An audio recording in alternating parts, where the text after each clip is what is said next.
ऐसा होता है ना कि महिलाएं उस सरकार के पीछे भागती है जो सरकारें फ्रीबीज देती है या फिर कहीं ना कहीं ऐसे वादे कर देती है जिसके बारे में वो सिर्फ ये कहती है कि वादा है, पूरा करेंगे इसकी कोई गारंटी नहीं भाई।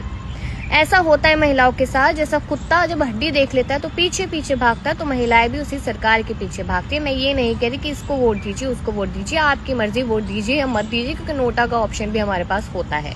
अब आप दिल्ली में देख लीजिए कि 2500 के पीछे महिलाएं इसी तरीके से भागी थी, जैसे कुत्ता हड्डी के पीछे भागता है, गाय दूध के पीछे भागती है, रोटी के पीछे भागती है, और 2500 वो अभी तक किसी को नहीं मिले।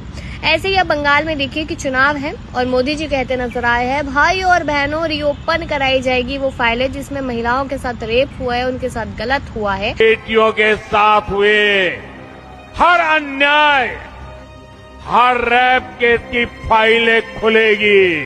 तो मोदी जी सवाल का जवाब तो बनता है, अब आपको देना ही पड़ेगा। अब आप क्या चाहते हैं कि महिलाएं स्टेज पे चढ़ के आपसे जवाब ले? आपको बताना पड़ेगा कि उत्तर प्रदेश, मध्य प्रदेश, महाराष्ट्र और तमाम ऐसी जगहों पर जहां पर आपकी एनडीए के साथ एनडीए गठबंधन वाली सरकार है, जहां आपकी अकेले की सरकार है, वहां पर आए दिन महिलाओं के साथ इतनी गलत हरकतें होती है, रेप होता है, गाड़ी से घसीटा जाता है, गाड़ी में रेप करके फेंक दिया जाता है। अभी फरीदाबाद से एक वीडियो सामने आई थी, क्या इंसाफ मिला? कुछ भी नहीं।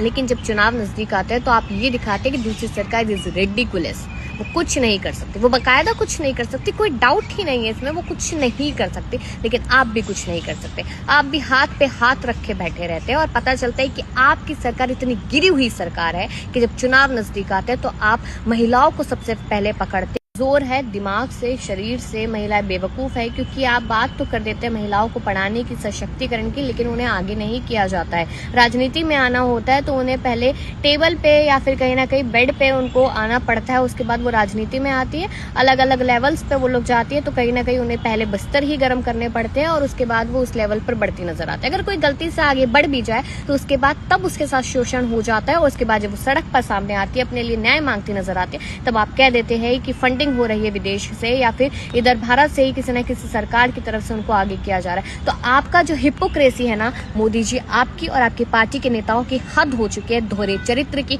ये समझना लोगों को बहुत ज्यादा जरूरी है। मैं अभी भी सरकार के खिलाफ नहीं हूं, मैं सरकार की नीतियों के खिलाफ हूं, मैं सरकार के उन नेताओं के खिलाफ हूं जो महिलाओं को सिर्फ और सिर्फ एक खिलौना समझते हैं कि जब चुनाव आएंगे तब इनको कुछ ना कुछ लालच दे दिया जाएगा और उसके बाद तू कौन और मैं कौन वाली स्थिति हो जाएगी, क्योंकि नेताओं के नंबर नहीं लगते, नेताओं के घर आप जा नहीं सकते।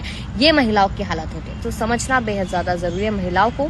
मैं ये नहीं कह रही कि टीएमसी बहुत अच्छी है, टीएमसी भी अपने लेवल पे बहुत हद बेकार हो सकती है, इसलिए आप जो भी चुने बहुत सोच समझ के चुने।